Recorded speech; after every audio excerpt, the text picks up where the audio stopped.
number 1. Ang 2014 romantic comedy film na ito, na tambalang J. Dean, ay base sa isang sikat na Wattpad novel. Kids, camera, action!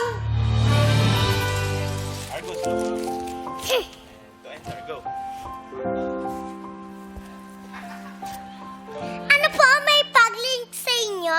Ba't ngayon ka lang pangit? In-fan sa'yo, why ka hindi nakapansin? Bakit?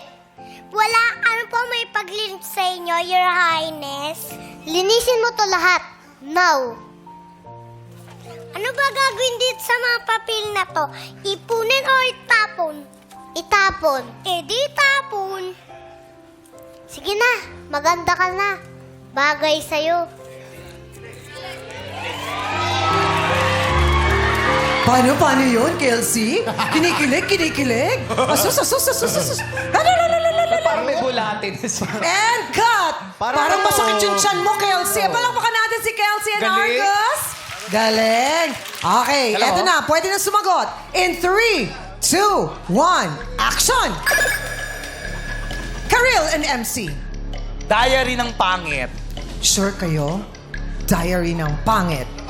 Ano ba? Sure ka doon, Lassie? Sure ako. Tama. Pelikula ko Sino yan. ba sumulat? Pelikula ko Sino yan sumulat nun? Ha? Ako rin ang sumulat. Basta sa Wattpad. Teddy. Diary ni Lassie. Diary ni Lassie is wrong.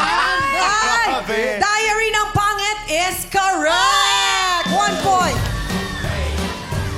Baka mukhang mauubos ang mga pelikula natin ngayong araw na to. Ang gagaling nyo, ah.